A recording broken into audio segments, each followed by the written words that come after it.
तब एक राजा आपके पास आया कि मुझे आपसे कथा सुननी है, आपके बारे में बहुत सुना है। तो बोले हम कथा तो करेंगे लेकिन दक्षिणा नहीं लेंगे। राजा तो कथा मांगने ही आया था, तो 4-5 बैलगाड़ी भर के सामग्री लेके आया था। बोले हम धन नहीं लेंगे। तो राजा बोला तो फिर ऐसे ही सुना दीजिए, हमको क्या, आप नहीं लेंगे तो हमें तो कथा सुननी है। लेकिन तभी उनको याद आया कि वो एक सेठ का हमको चुकाना है, पर कथा का पैसा भी नहीं लेना है, क्या करें। तो आपने राजा से कहा अगर हम भागवत ना सुना करके महाभारत सुना दें तो हम दक्षिणा ले लेंगे। राजा बोला हमको तो भागवत सुननी है। बोले कि सुनो देखो, हम तुमसे क्या छुपाएं, सीधी बात ऐसी है, हमने नियम लिया कि हम भागवत जी का दक्षिणा नहीं लेंगे, और हमको किसी का कर्जा चुकाना है तो हम महाभारत सुना देंगे ताकि तुम दक्षिणा दो तो हम उसका चुका दें। राजा इतना आनंदित हो गया, आप कितने सरल हैं, महाभारत ही सुनाओ। तब आपने महाभारत की कथा सुनाई, और महाभारत सुना करके जो दक्षिणा मिली ब्याज सहित उस सेठ को चुका दिया। अब ये खबर अभी तक महाप्रभु जी को नहीं है कि पीछे से ही शिष्य क्या कर रहे हैं। यही तो शिष्यत्व होता है।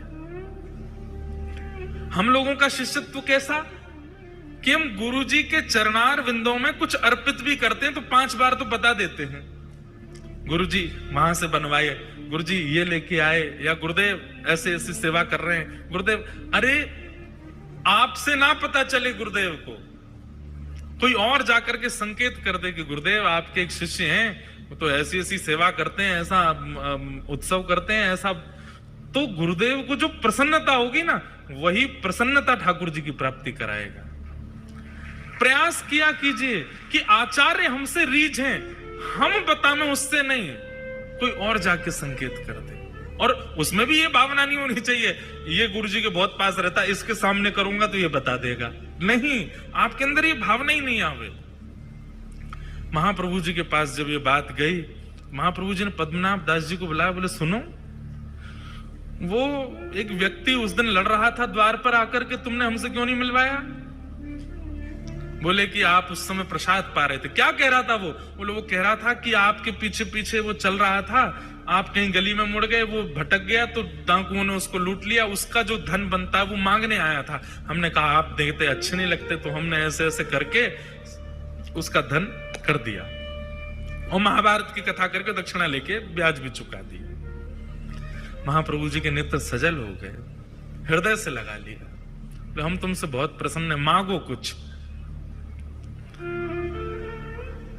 तब आपके चित्त में इच्छा प्रकट हुई कि मुझे ठाकुर जी की सेवा मिले। आचार्य चरण, आप कृपा करके मुझे ठाकुर जी की निज सेवा प्रदान कर दीजिए। जैसे अन्य सेवक आपके अपने घर में नवनीत प्रियालाल जी की सेवा करते हैं, अन्य ठाकुरों की सेवा, चित्रपट की सेवा आदि आदि करते हैं, ऐसे मुझे भी आप एक सेवा प्रदान करें। पर मेरी एक इच्छा है, ध्यान से सुनिएगा, मेरी एक इच्छा है। बोले क्या? धृष्टता कर रहा हूं, क्षमा मांगते हुए प्रार्थना कर रहा हूं।